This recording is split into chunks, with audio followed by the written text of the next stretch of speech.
What is up, guys? What? We're still doing this? Yeah, right? Who would have thought? Sick. I know. Andrew, this is technically our Christmas episode, even though that's not what we're going to be talking about. I figured we could do a Christmas episode, or what are the holidays really about, right? Reconnecting with people, getting together. And so we're talking with Mm, a very old friend today. We'll bring him that's in here in a true. few That's minutes. true.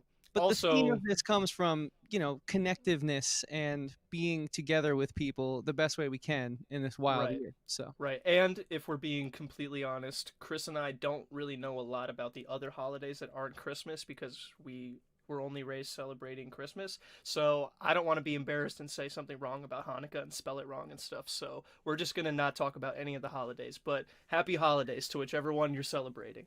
exactly. Happy holidays, Merry Christmas, and be safe and enjoy it. And let's look forward to a good year next year. So, Yeah. Andrew, with that being said, why don't you tell the people who we are and what it is we do here on Talking with Andrew and Chris? Well, as the name and title suggests, talking with Andrew and Chris, you're going to hear Andrew and Chris, being me and him, talking to each other and various other people about various things, holidays, music, whatever. That's pretty much it, I think, just music and holidays for the most part.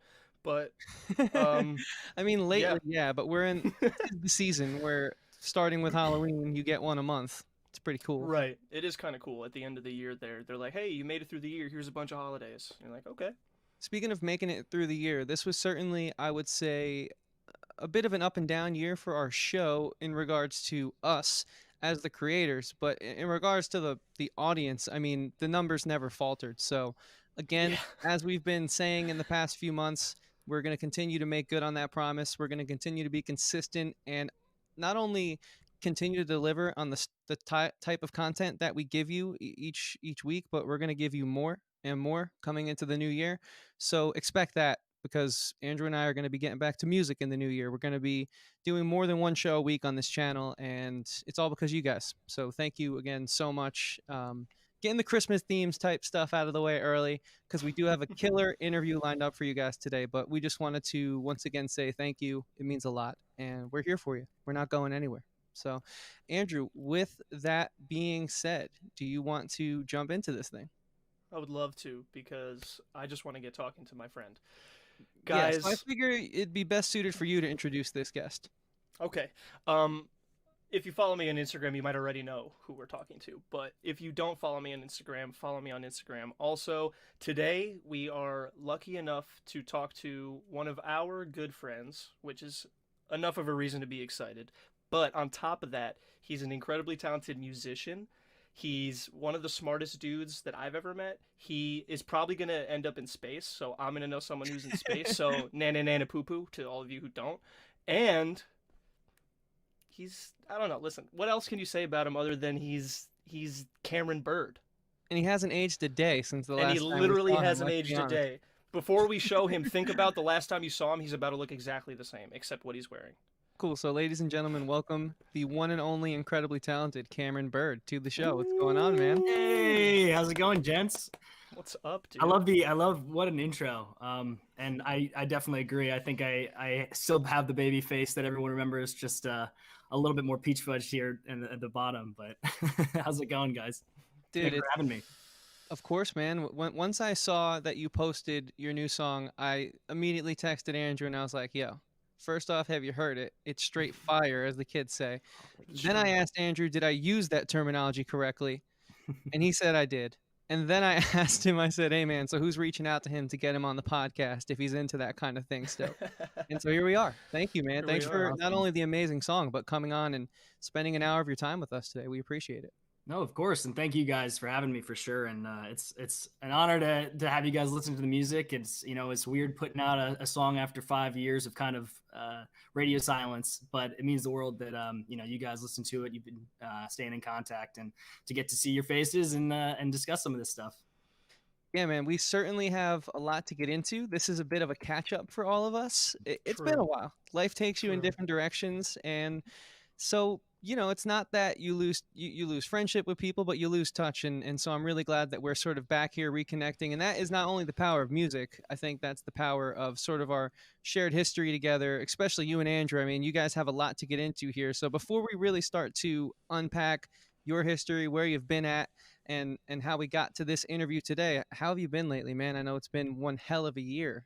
For And everyone. Yeah. Right. I think, like most people, my COVID experience is probably not all that different. I'm with my family, my parents right now in Virginia.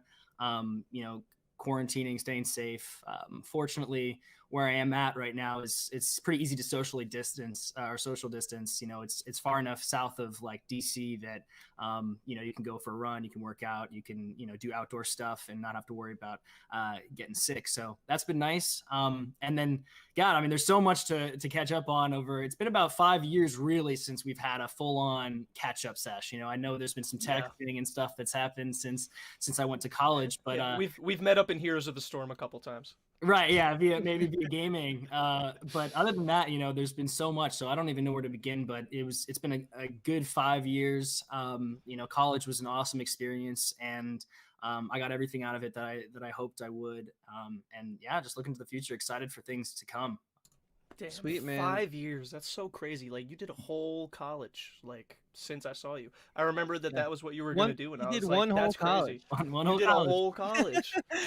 Better than a Yeah. half. So, Cameron, I think I do know where to begin, and I think it should be at the beginning. Because we know you really well, and I'm sure some of our audience does, but I'm sure a lot of our audience, this is their first time meeting you.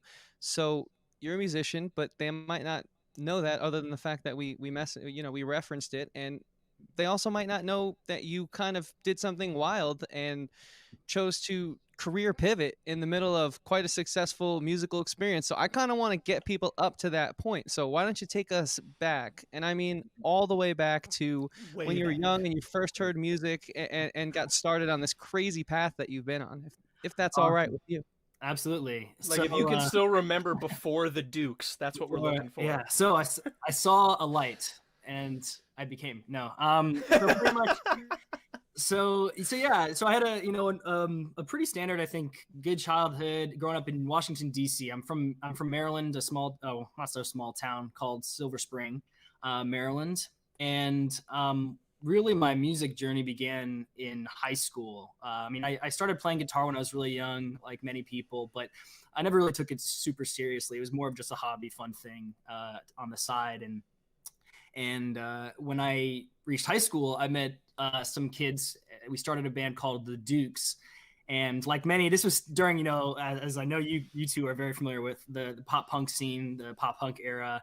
Now, sadly, in the past, but maybe there'll be a resurgence. And the other guys in the band like kind of opened my eyes to the music world a bit. They were really talented musicians, and they good close friends that I met when I'd actually transferred schools in 10th grade. And they took music really seriously, like that was going to be their career, like this was a serious thing. And that was the first time that I kind of saw music as an opportunity to be a career and not just a hobby, because so many people know the industry has such a bad name, and probably rightfully so. So we started like playing shows. That was my first time playing like clubs instead of just like backyards. We started playing clubs and opening for bigger bands and sending recording music. Like that was the first time we actually recorded stuff. Went into a studio. I remember we rented we paid like $800. We scrounged up $800, such a big deal, and got like an 8-hour session at this major studio called Omega Studios in DC. I don't know why we did it. At the time, people couldn't have just like Logic on their computer and like make music. So That's true. Listen, it's the same reason that Tyler and After September spent the money to go record an album at the record studio that, who was it? Breaking Benjamin recorded Phobia. oh my god, yeah, it was exactly like that. It was exactly. It was like sick. this is like where Michael Jackson recorded his albums, like just ridiculous. And of course, $800 only gave us like 8 hours, so we were trying to do 3 songs in 8 hours, rushed the hell out of it. Ended up with like an okay result, but it was just funny looking back on. And anyways, fast forward to a few years later, I'm a junior, in high school, and it's approaching my summer of junior year, and we play the show with this band called Action Item, which Some people listening may remember them. They were a popular kind of in the pop scene, young kind of boy band scene at that time. This was 2011, I believe. For those who don't know, also one of the members of that band, Anthony Lee, went on to manage Halsey, if you know who Halsey is. Yes. Yeah, what a small world the industry is when you hear real. that, right? Like, oh my God. I think he's pretty stoked. But yeah, so my old band, the Dukes, we played a show with them, and this was the first time playing a show with like the fangirl, the pop fan base, which for many people, if you don't know, is like the best fan base ever because the fans are so hardcore and support the band so much. So we ended up getting. Yeah. If you think cocaine makes you feel like the man, you should try playing a show for a bunch of 14-year-old girls who are so stoked to see you there. Oh, it's unbelievable. Nothing else like it.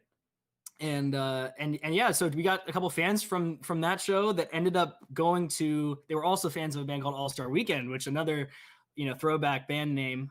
Now we actually have to introduce because people don't know them anymore. But I know, but the bass player married to the singer of Echo Smith, another connection, crazy. Another weird one. And the keyboard player is the tour manager for Steve Aoki. So yes, Dylan. Yeah, also killing it. People make it, Yeah, I mean that's it. It's really when we say music is a small world or entertainment is a small world, it really is because you never know who's gonna just like get an awesome gig or an awesome setup. I mean, and a lot of the people who worked with Hollywood Ending ended up doing incredible things. Yeah. But we'll maybe get into that when a little further in the story. And anyways, pretty much to the fans from the Action Item show, made flyers for the Dukes, my band, and then went to an All-Star Weekend show, passed out flyers. They didn't even tell us they were doing this. They just did this. Two of the flyers got to their management, All-Star Weekend's management, Richard and Stephanie Rains. Ooh. And I know that's a kind of an iffy thing, but in hindsight, but pretty much they got it. They Richard had reached out to the our band, listen to the music, which is kind of like who does that, but awesome. And we went and met up with him, played him our music. He liked me. He said, "Look, I want you to audition." I know this is a long story, so stick with me here. This is like the detail. We got plenty of time. But pretty much he said.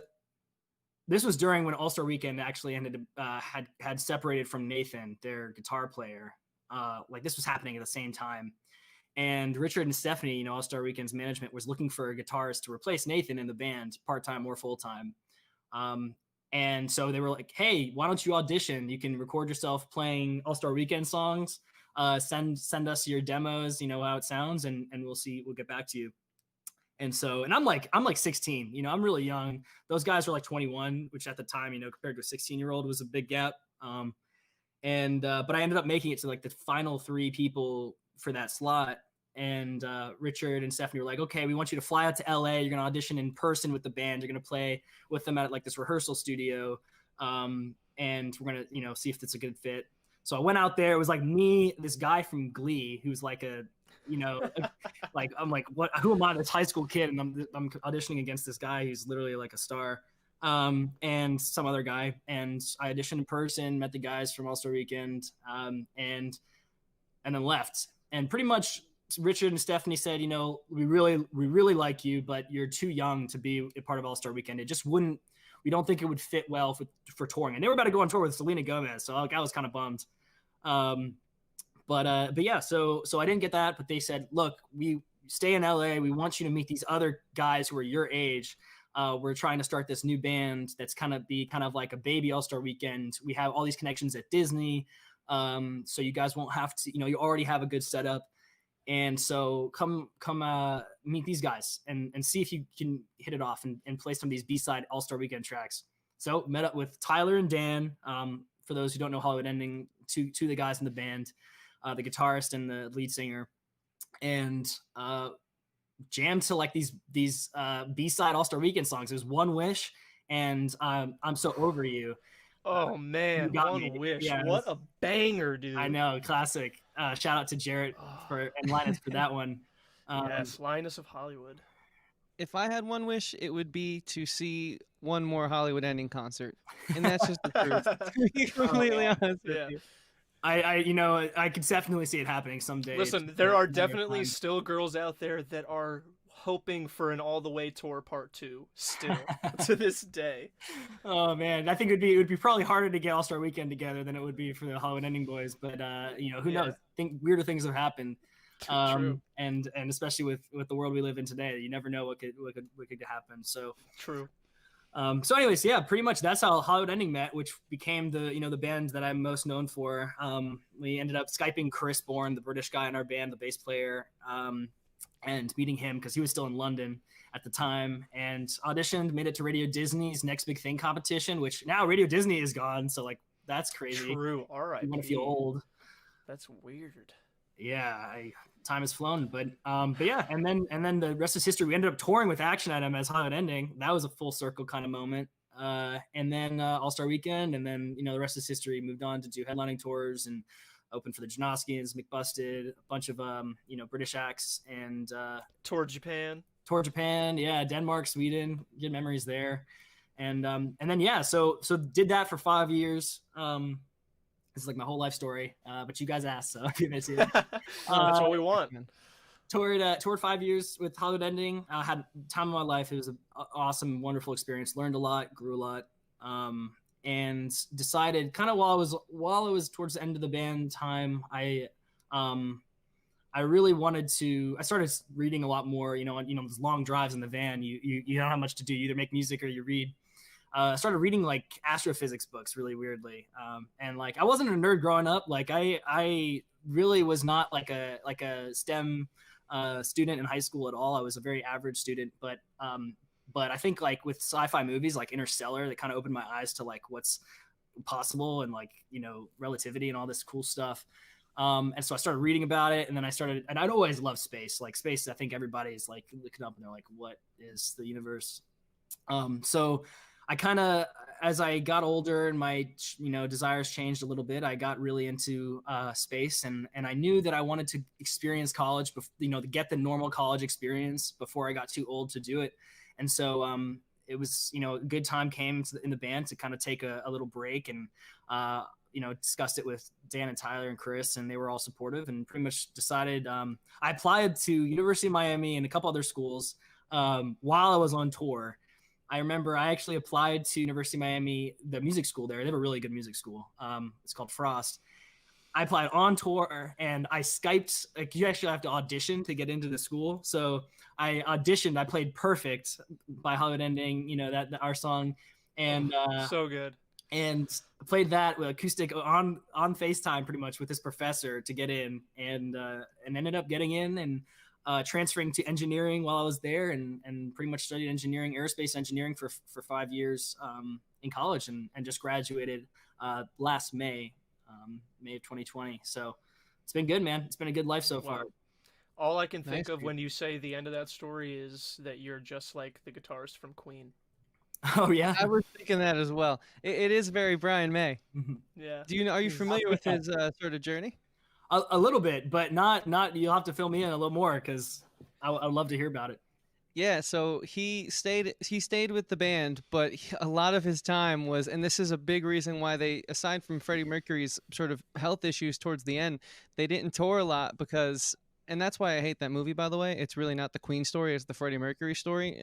There's a big problem with trailers and whatever. That's another episode. That's a different podcast, but basically he was a part of England's top scientific team funded by the government to sort of propel the study of, space and physics and whatnot. And he was a brilliant mind.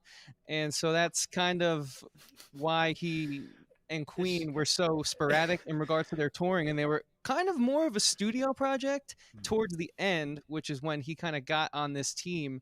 And he was like one of those guys where his country called on him and he was not going to not answer the call. So it kind of it took him away. It's just funny to think that like Queen was like, yo, Brian, we got to go be Queen. And he's like, right, I'm in the lab though, I'm kind of busy. And then Hollywood Ending is like, yo, Cameron, we're still Hollywood Ending, like we could still tour. And you're like, yeah, but I'm trying to go to space. And it's like, well, I mean, when you've toured the world, where else is there to go but space? Right, exactly. It's honestly, it seems just like the logical next step. Yeah. I love that. That's it. I'll take that answer any day. And I mean, that's really interesting. I think that people, it's kind of subliminal pattern that you don't really notice, but like there's a big connection between music makers, creative minds, and space lovers in STEM. Physics, like you said, engineering. There's a lot of like astronauts, like Chris Hadfield is a very famous Canadian astronaut, and he's also very famous because of his music and YouTube stuff. So I think that's funny that you mentioned that. I didn't know about that, but anytime I can relate to some member of Queen, I think that's pretty dope. Well, I mean, listen, Yeah, I man, I can't. wouldn't turn that down any day of the I've week. I've heard plenty of songs that you've written while living on Earth, so I would love to hear the first song that hits you when you see space in person.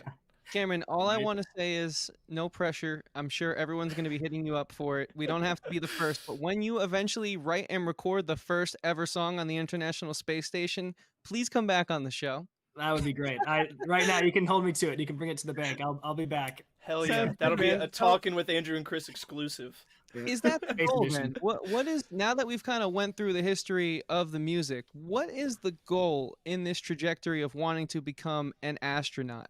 You piqued your interest on tour. Obviously, those long rides, you can't always have the same conversation over and over again.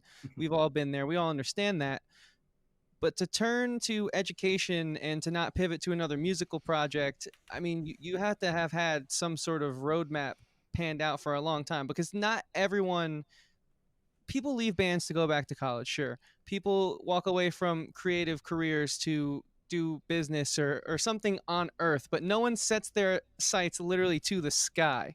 So what's your hope in what are you trying to accomplish when you inevitably become an astronaut? Because I do believe you will do it. So what's your plan with all this going forward? Thanks, man. I appreciate that. Yeah, I think. Well, I think it's worth noting that there's no way I would be trying, to go after this goal and would have made it as far as I have, just like professionally on the engineering side, if I hadn't done the band stuff. It's not like they were two, even though they seem like they're totally separate paths. The lessons I learned, the maturity, the values that I took from Hollywood Ending days, certainly play a role every day in my life, and kind of recognizing that you only, as far as we know, you only have one life on this planet, so you kind of have to make the most of it. And also that like you can, what Hollywood Ending really taught me was, from the kid in high school who didn't take music seriously to succeeding in my, at least by my own standards, succeeding in music, playing able to play an arena, sold out arena is like a huge milestone for me. It taught me, and it kind of tricked something in my mind into believing if you have determination and work ethic and a little bit of luck, you can make anything happen, any goal. And so the only thing that I kind of saw is like, my one life on earth, what is the one thing I want to do? The one thing that was more than be a rock star musician was space. And so that is, I think it's worth noting that music will always be a part of that. And it's not like they were just two separate things. I just decided to go to one versus the other. Also that, I want to be able to keep music a part of my life. This is partly, why I just released a new song after 5 years of kind of radio silence, is because, that is always going to be a part of my life. I'm always going to be passionate about it. I'm always going to miss it. People always ask, like, do you miss that lifestyle? Do you miss, making music? And of course, like every day. So I think, this is kind of an indirect way of answering your question, but I think music will always be a part of it. And so even though the paths are different, I think it's worth noting that.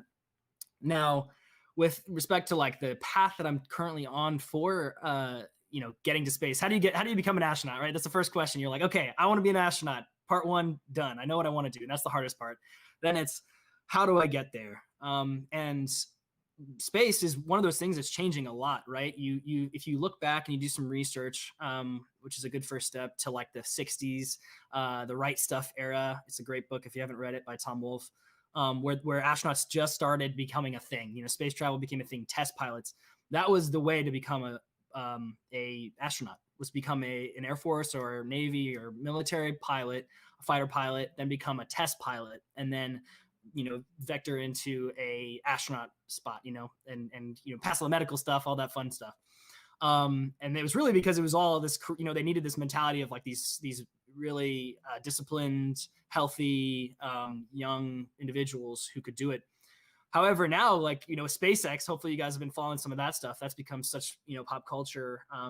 My roommate is obsessed with SpaceX, bro. Yeah, Oh, dude, Lord. trust me.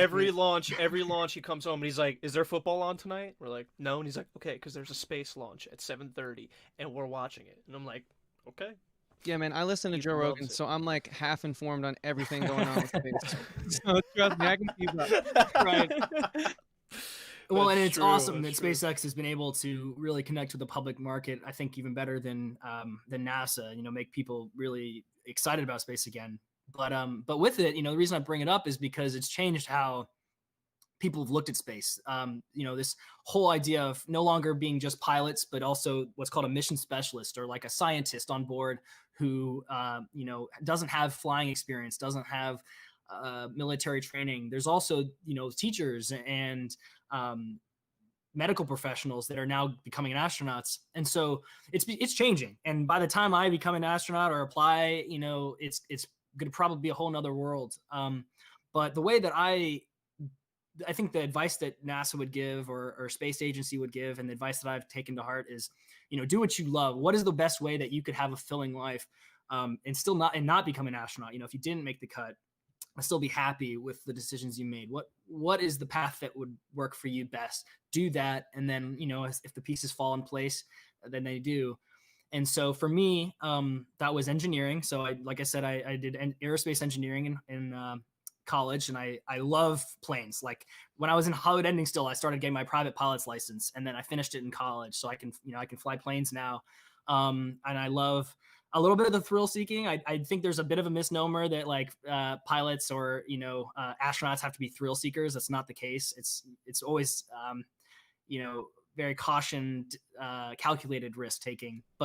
Right. But I love that stuff. I got my scuba license in college. I got my skydiving license in college. So I have that level, and that's led me to want to go the test pilot route. So I'm currently training to become, you know, long term a test pilot, and get to fly some really cool planes, and do also include the engineering in that.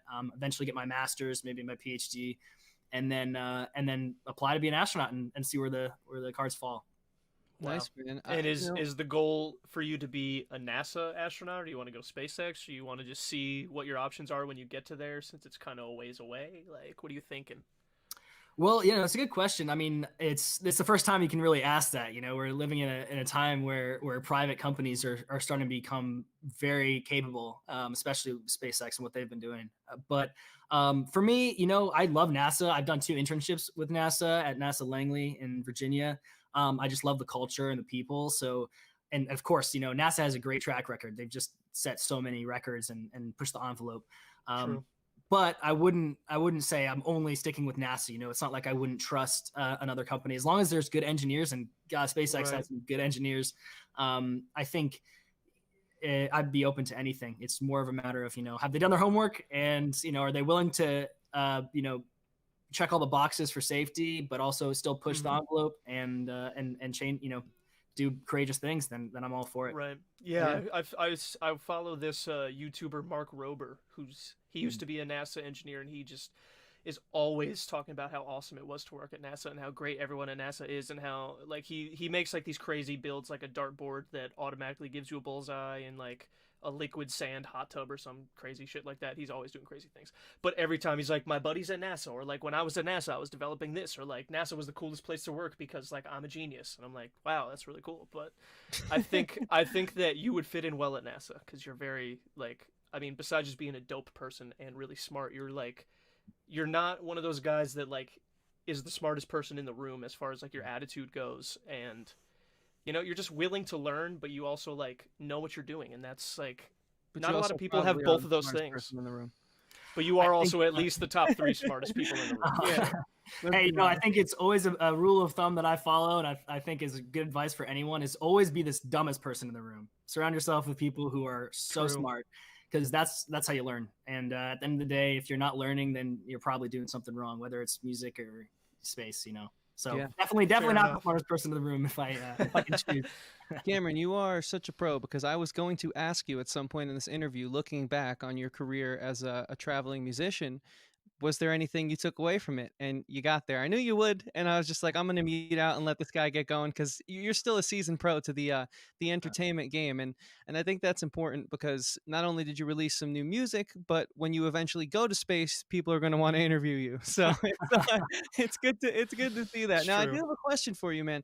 Mhm. What does an astronaut hope to achieve up there, though? Wow. Why go up when people have already been up and are going up quite consistently? You know, what do you hope to contribute Mhm. That's to a your great field? question. That's a great question. God, I feel like I'm prepping for the the NASA candidate interview process right now. Good, good. Uh, What can you bring to space? right, right. Why space? So there's a few answers to that question, and for the sake of brevity, I'll try to summarize.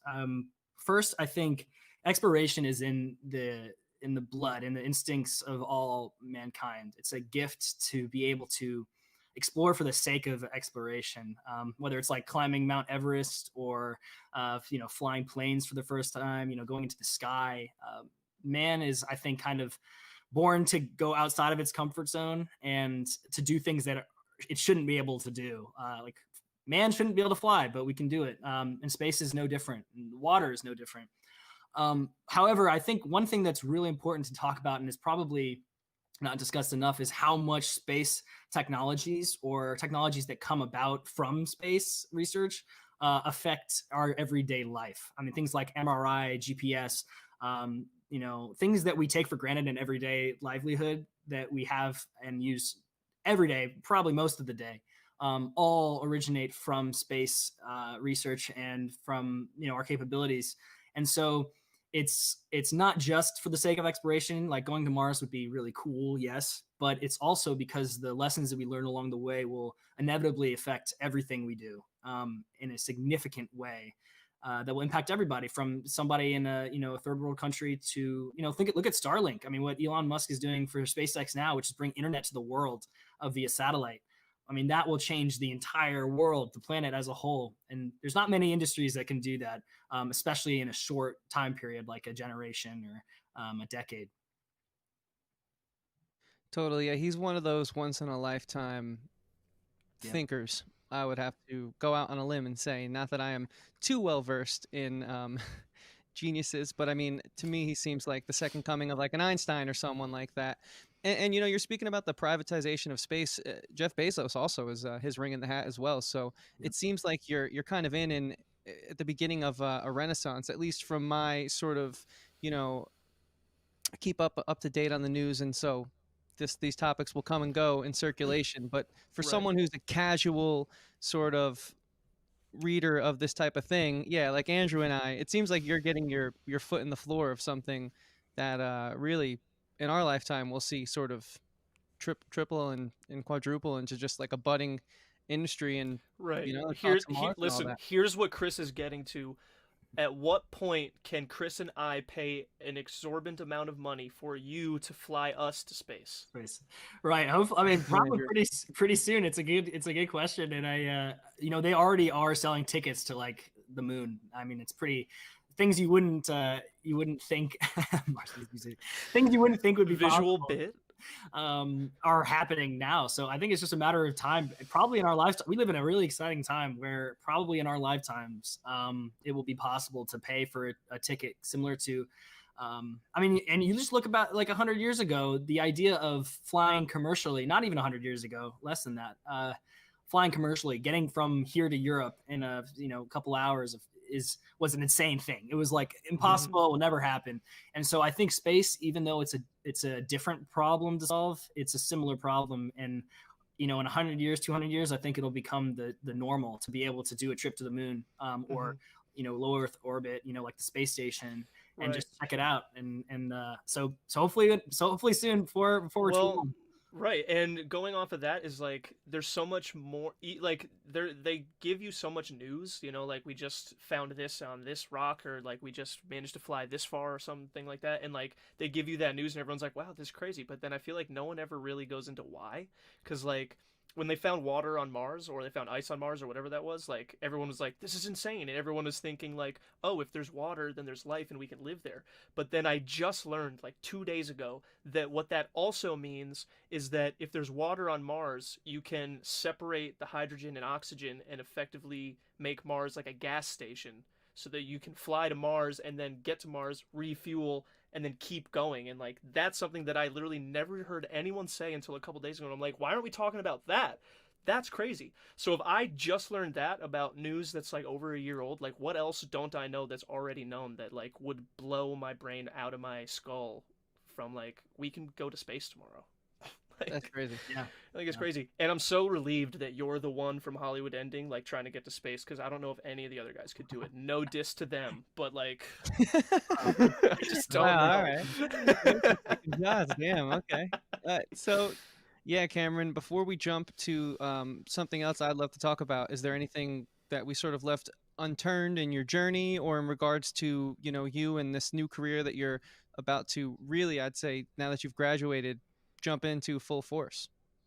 No, I think I covered most of it. I guess the only other thing I would mention is that I think science or STEM or math, they kind of trigger words for a lot of people, because a lot of people, when you hear people say like, what subject did you suck at the most, or what subject did you hate the most, a lot of people say math, or something science related. And I think what I would urge people is like, I'm proof, because of my my high school experience, and before that I'm proof that like anybody can study technical disciplines, if they want to, if they try, if you make an effort, and you try to look at it from a different perspective than somebody telling you to do it. It's amazing how learning physics and math can change, or anything, biology, chemistry. It can change how you look at the world in a really beautiful way. And I wish that more people um, got excited about science and didn't look at it as like a chore, or like, I can't do this, like this is too complicated, it's over my head, because that's how I looked at it before I went to college. And the only thing that changed my mentality was a really strong motivation and determination to learn it. And so if I can do it, I'm proof that anybody can do it. You just have to, watch some YouTube videos, buy a textbook, and give it a go. There it is. There So you that's, go. That's that awesome. would be the last thing I would say about that. Okay. Actually, real quick before we move on from this topic, does that box behind you say flight rudder pedals? And if so, do you have an entire setup for your flight simulations? Yes, I actually just got that as kind of an early birthday, or an early Christmas present, late birthday present from my brother. We both, I'm a pilot, but my brother, I have an older brother in law school. He's also really into flight simulators and flying, and so he got me a setup of the yoke and the rudder pedals. So we've been playing X-Plane and Microsoft Flight Simulator 2020 quite a bit. Nice. Nice. Practicing, yeah. During COVID, it's a good way to stay in practice, since I'm not True. going flying. I don't know if you've seen I those just YouTube watched videos of the guy that plays as the flight control tower in Microsoft Flight Simulator, I but think he so, yeah. uses like the actual lingo because that's what he used to do. It is the funniest thing I've ever seen. Like he's like role playing so hard, and all these people are just like flying in circles and like doing the insane shit, like taxiing across the entire airport, and he's just keeping it so straight and so cool the whole time. It is the funniest thing that I think you would get even more enjoyment out of than I do. So Oh good. Yeah, man, I think I do know who you're talking about, and it's a trip, man. It's so funny. I just watched the documentary on the Microsoft Flight Simulator. It's pretty interesting. Was it a no clip? It was. It was a no clip. Yeah. I'll send it to you afterwards, Cameron. You might enjoy it. It was they went in depth on the technology and whatnot behind the game. Anyways, I kind of wanted to jump into your new music, if that's all right with you. Got to talk about music. That's that's probably why most people are listening. We just went off on space for a while, so Yeah, and we already sorry, my told them that nerdy nature. we're not talking about holidays, so the only other thing we could talk about is music. So we should probably get to that. So, Cameron, dude, you just came out of a 5-year hiatus, releasing a track called "Over Again," and my only hope is that if you tour with a live band, maybe you take on a name something like Cameron Byrd and the Final Frontiers or something like that, sort of fuse both of your worlds. Other than that, I mean, the vision is 100% solid. I love everything about it. So I kind of want to just hand it over to you yet again and just let you take the reins. I'm curious to know why the return, why this song. I'm sure you have other songs that you wrote as well, and just everything you could tell us about the track, man, because I really do love it. Thank you very much. Yeah, it's a hard question. I really, so of course, while I was in college, I still worked on music. It wasn't like I just left Hollywood Ending and touring and making music and writing, and I was just like, nope, just gonna forget that. I actually ended up getting, after my first semester in the dorms, I got a 2 bedroom apartment just so I could have one bedroom as my music studio, and then the other, for sleeping. So um, it was a big part of my college career, just making music. However, it was kind of a different mentality when I was writing the music. It became more about writing for myself, more of a, I guess, a therapeutic experience, and just kind of seeing what would come out of it, rather than the pressure of doing it for a job. And even though in Hollywood Ending we did a pretty good job of keeping the music about, be genuine, keeping it about what we were experiencing and personal, and we wrote our own songs, at least after the first couple of months. Um, it was nice to do stuff, and doing writing by yourself is also a whole different world. It's different when you don't have other.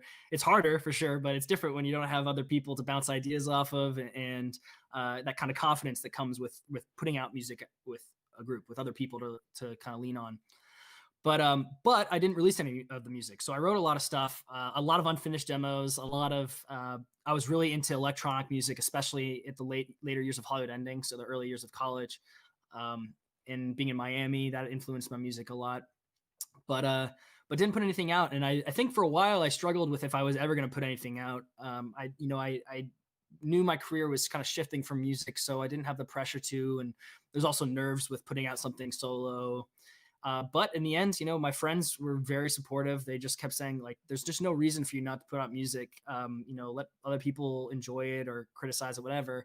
But just do it, because it's a really cool thing, and there's just not really any excuse not to. And so eventually I said, you know what, I'll do it. I won't be able to put as much time into promoting it probably as I would have if it was, my career, if it was Hollywood Ending, or money. But as a producer also, I could produce all the music myself. So it wasn't like I had to hire somebody to record the music for me. And that's a big thing, that would be a couple $1,000s if I wasn't producing it myself. And over again, the song it felt like the right song. There's kind of getting into a bigger topic here, and I want your guys' opinion on this. I think music nowadays, and part of this is probably getting older, but music has started to lose some of its emotional power for me. So I haven't heard as many songs recently that have been like, in the first 30 seconds, you're like, wow, like this feels good. This is like a good song. Unfortunately for me, I think a lot of the music I've heard, especially pop music, hasn't really had that effect, bar a few songs. And so over again, writing the music yourself, it's kind of nice to have a song where you're like, yeah, this is kind of the idea. It's orchestral. It's kind of harmonies. It's this kind of more emotional ballad like music. And so that's when I kind of, after I wrote the demo for that song for Over Again, I kind of decided, this is probably my favorite song that I've written in college. It's the most me song, and it feels like it represents me at this state in the current, state that I'm in, and place I'm in. And so let's finish it and put it out. Yeah. I mean, I'd like to think that if I heard that song sung by anyone else, I still would have been like, this sounds like a Cameron Byrd written song. Because, like, listening to it, I was just like, this, like, Cameron hasn't changed a bit since I've spoken to him, like, in the best way. This is, like, I don't know, man. You could have easily been like, space is cool, but I don't want to go there. And you could have been like, you probably would have been a huge musical act right now because I think you're that good. But to talk Yeah, your about stamp's all over the yeah, track. but to talk about what you're talking about how music today is like less emotional and all that kind of stuff, I feel like it's kind of like today. There's a lot more like back in the day. The singer songwriter thing was so big. Like everybody came. Like I know that was kind of a genre, but it was also like there's a difference between a singer and a singer songwriter, and I feel like especially now you can really tell the difference between a singer songwriter and a singer. Like like when Katy Perry comes out with a new song, like you're like, yeah, the song is cool, and even if like it's a breakup song or something, you're like, it's a pretty generic breakup song, just being like, I'm sad and you hurt me and now I'm better or whatever. But then like you have like a Taylor Swift song where like I'm not even trying to say that one's better than the other, but then you have a Taylor Swift type of song and you can feel that like the lyrics are like personal and it's not going through the as many corporate filters, to get to like a certain sound for like the radio or whatever. But I definitely know what you mean. Like there's so like I don't know. So like I feel like Taylor means what she's singing, and I feel like Katie is just singing the demo she was sent, kind of thing. You know what I mean? Yeah, I mean, and it's maybe inevitable for us as we get older to kind of say like, oh, music in my day was Yeah. better, or right? I mean, it was, Music I but grew up still. with, and I will go to my deathbed saying, the 2010s music and late 2000s was just the best. But I think that it's partially the different genres that have taken over. There's always going to be that level of like recipe, right? Like I love EDM music a lot. I love electronic music, but it has become so recipe, so repetitive, and maybe that's just listening to it more. And I know artists have tried to avoid that. I do, and with production becoming more of a solo thing, a lot of big artists are being able to release music with like their friend producing it, which I think is great for the industry. I think that's awesome. It's giving people a better identity and less of that label, corporate mentality.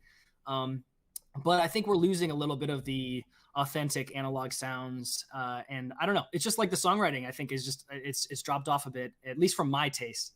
And so, I wanted to bring some of that like mix of. I've also always been a sucker for piano and orchestra. Like I love. That's why I think we loved, like, if you guys remember Marianas Trench in the Hollywood Ending days, we would always Oh jam yeah. Phenomenal. to that because of that. And you mentioned Queen. It's like these roots of like harmonies. The Cab.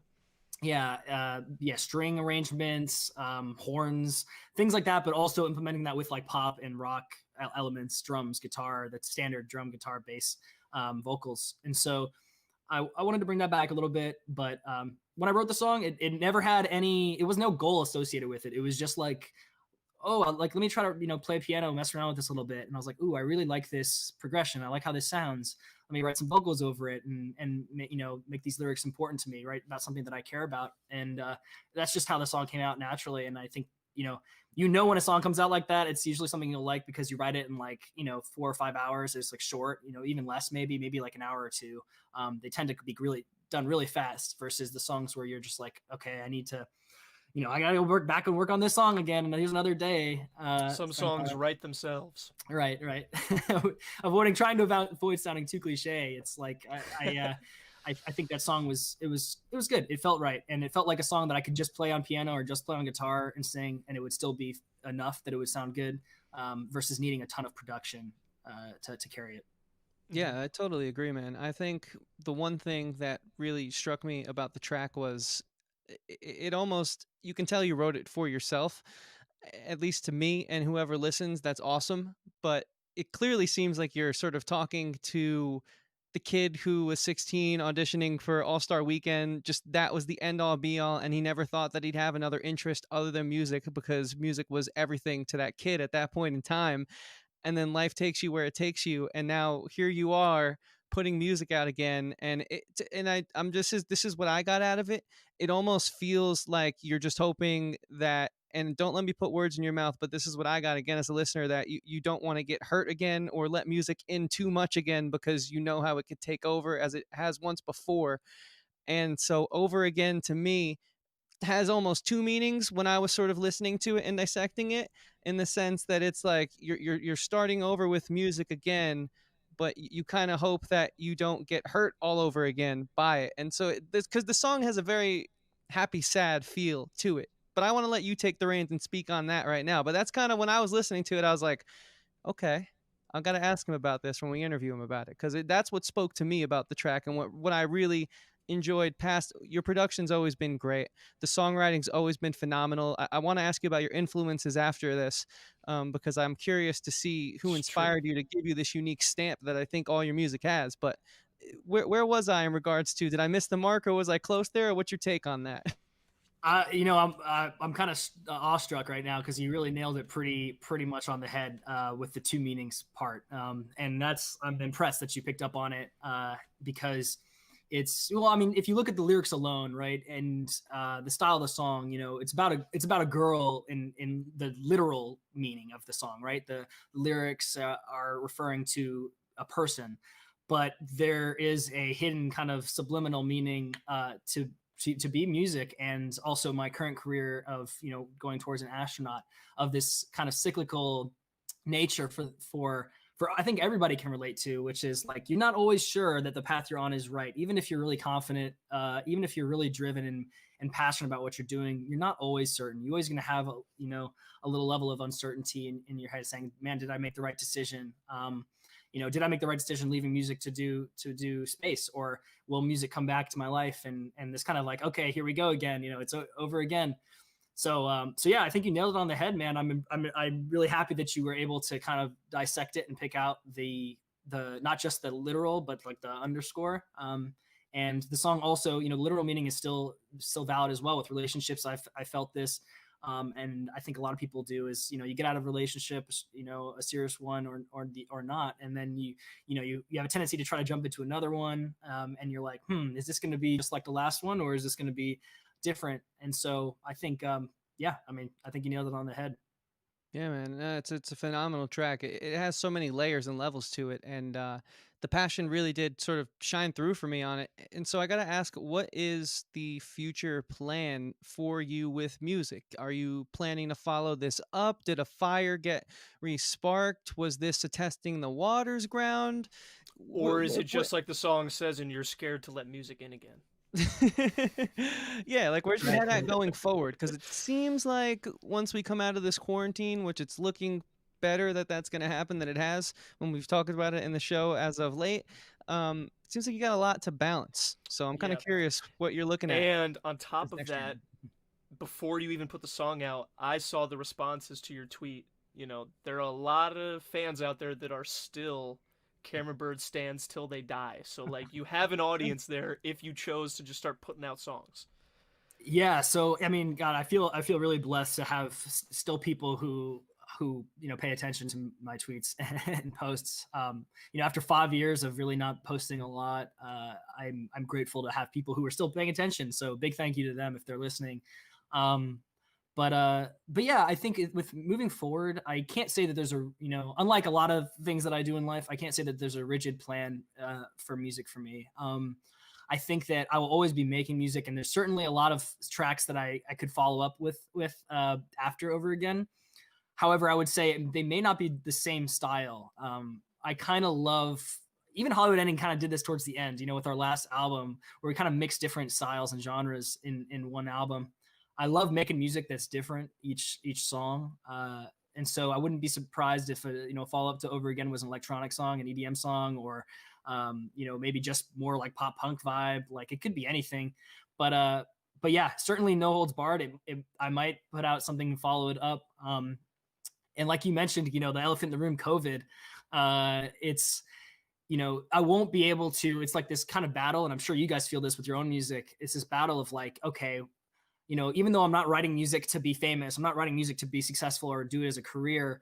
You kind of always feel this strong desire to want to show your music to as many people as possible, and to feel like if you have a good song, you don't want it to be wasted on not have it get out to people, only be listened to 100 people. You kind of want it to be as successful as possible, even if it's not for business reasons. And so without the ability to tour, without the ability to play shows, which I don't know will be possible for me in the foreseeable future, especially with COVID, it's kind of like, man, like, will I be able to get this song out? Will I be able to do this song justice?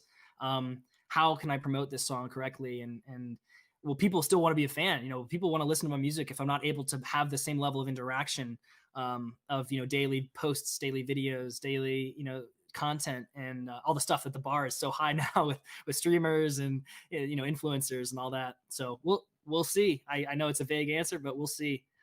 But I think I'll inevitably be making more music. Fair That's good. enough. Yeah, I man. think That's I think that you're lucky though also like obviously lucky to have the well blessed is more the word I guess than lucky. Blessed to have the audience that is still here that loves you and everything. But I think like even more so than that is that not just an audience that's here to support you, but it's an audience that knows you already. Like they've grown up with you a little bit. So even if you put out a song and you don't post a lot, or you put out a song and then you kind of like go MIA or something, they understand because that's just how you are. It's not like they're like, who is this guy Cameron? He just dropped a song and bounced. Like, what the hell? Like, F this guy. He sucks. Like, they're all like, Yeah. well, we didn't think we'd be getting another Cameron Byrd song ever again. So the fact that we have one is amazing, and we're just happy it's here. So I think that, like, you can cut yourself a little bit of slack on it since, they love you and they know you. Totally, man. I agree with all that, and I think as long as the songs resonate as strongly as this one has, at least with me, I think you're gonna do just fine. And I think you're yet again going to defy what it is you're going for in regards to seeing more success with your music than you probably planned, in while also potentially, going up into space and doing all that type of thing. So I just wish you all the best with everything going forward, man. I think that the talent is only gotten better, in my opinion. I mean, sometimes, hiatuses make things stronger. This is it's a very It's impressive true. track. The last Thank you. couple things I want to talk about here. We have a few set questions we like to ask. First of all, there's one question we like to ask our guests before we wrap up the interviews. But we It's true. also, I I've also have a had this. couple fan questions. Oh, Well, really? Okay. Only a couple. do Awesome. we? That's A new to lot. me. Listen, a lot of people asked the same question, so it's like I received a bunch of questions, but I Cool. maybe got like 4 or 5 different Unique questions. one. So before we jump into all that, Cameron, is there anything else that you want to talk about in regards to Over Again and new music and sort of your journey before we sort of get to the back end of this interview here? I guess so. Just, I mean, maybe this would, come out anyways later, but just like a big thank you to everybody who's listened to it. I mean, just having people who care about, what you're creating, can relate to what you're creating. Even, really the way I went out with this song was like, if one person can be affected by this song, can relate to it, can feel, that feeling that I'm always chasing with music, then that to me makes it worth putting out the song. And so, just thank you to everybody who's listened to it. If you bought the song, put it on a playlist or whatever, that means a lot. And hopefully it's just something you can enjoy and listen to, and gives you a little break from the reality that is, been a hard year. Cool. Awesome, man. So Andrew, why don't we jump in with some of those questions of yours? Okay, I'll start with a casual one. First of all, do you have a favorite Hollywood ending song? Mm. It's a classic question, and I think over the years it's changed quite a bit.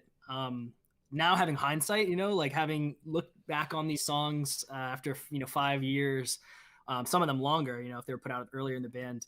True. I think there are some songs that kind of stick with you as always being good songs, and bringing back kind of good memories.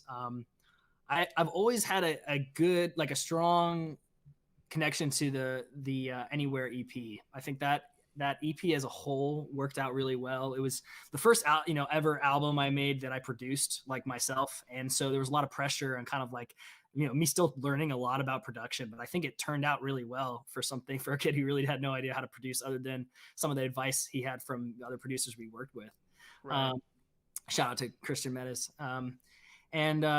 And so yeah, so looking back on that album, I think the songwriting is really good. It's very unique. It's very Chris Bourne inspired. A lot of the songs have very unique, like Good Time Girl. Like, who thinks of a name like Good Time Girl? Right. But I think they were all really good songs, had really good memories. I think the fans really related to them. And so if I was going to pick a favorite song, I'd probably say Freak Like Me is up there.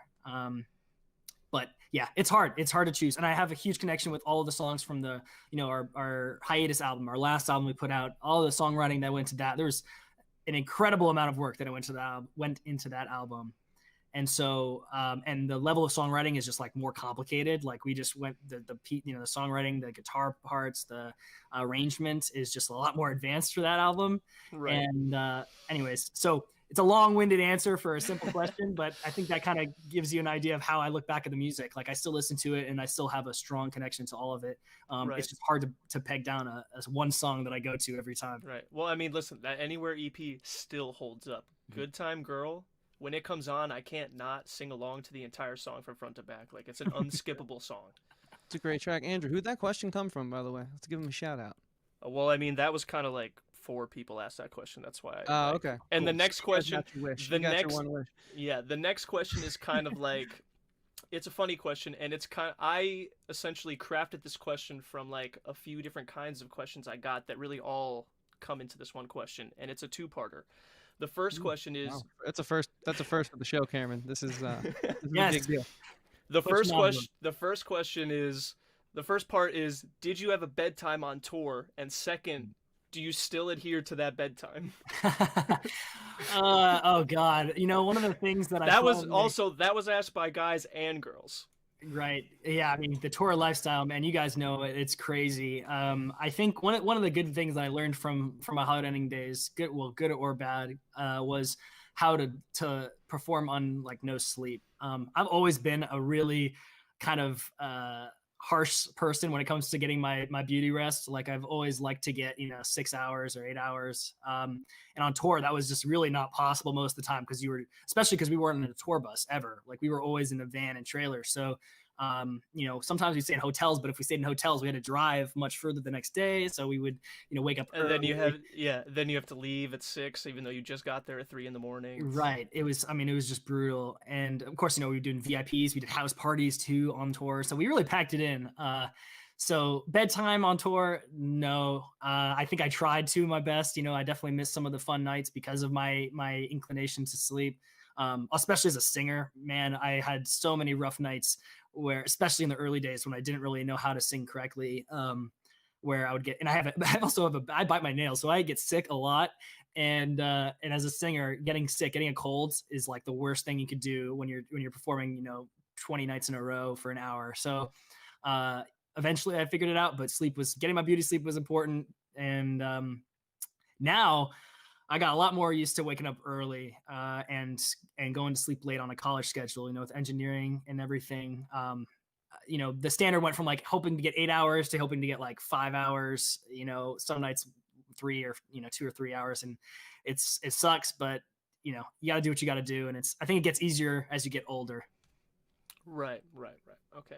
Now I have one generic question and then one specific question, and then that's it. Generic question: besides America, where was your favorite place to tour / where do you want to go visit again? Ooh, Japan. I mean, everybody says it because everybody loves being there. Japan was probably the first time I ever experienced like a true culture shock, and I loved that. I loved like feeling like I was in a different world altogether.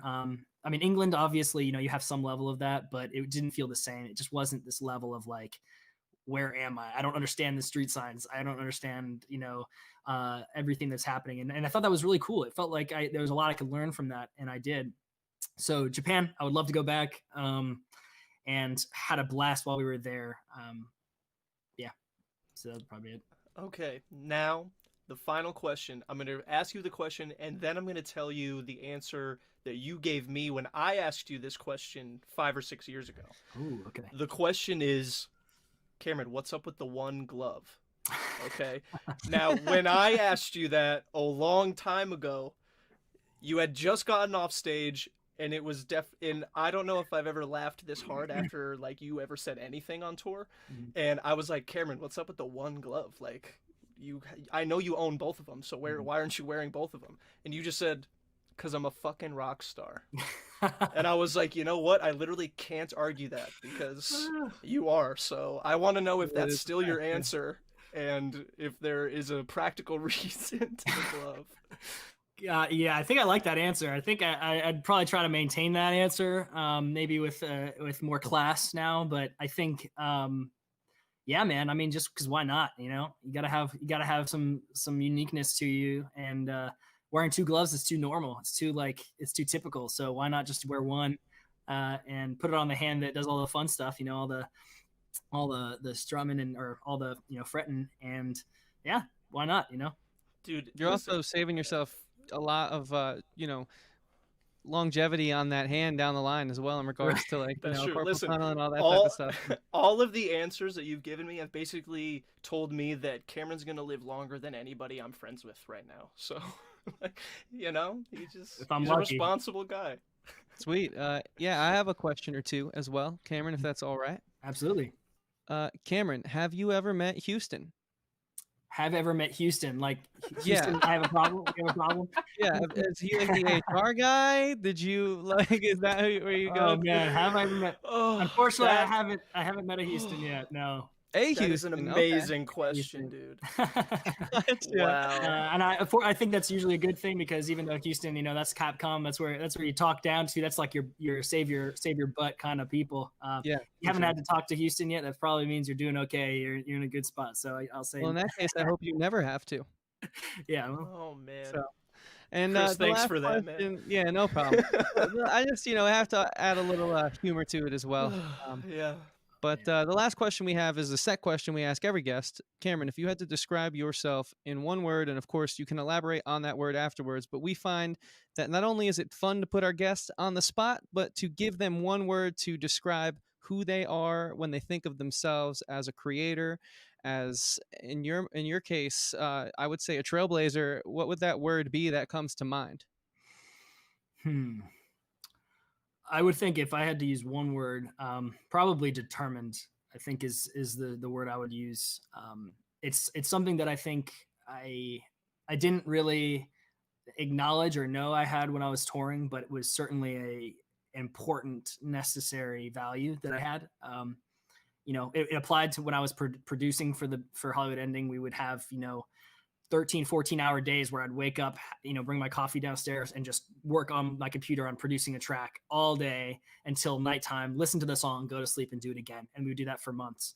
So that was determination. And I think that only reason I got through, engineering and college, and ending up where I am now was just determination. It was just work. It was just work. And so yeah, I guess I would, if I'm going to toot my own horn, I would say I'm determined, whether or not, naturally or otherwise. Nice. Yeah, well, I can back up that horn you're tooting, because I can say that I would say 90% of the times I would turn around in the van, your headphones were on, and you were on your laptop mixing a song, whether it was yours or a Hollywood Ending song. And the few times I was at your house in Maryland and I was in the basement, again, headphones on. I feel like looking back, I'm like, did I hang out with Cameron ever, or was he just always working? Like, Yeah. I feel like the only times we ever hung out were at Tyler's house, because no work got done at Tyler's house.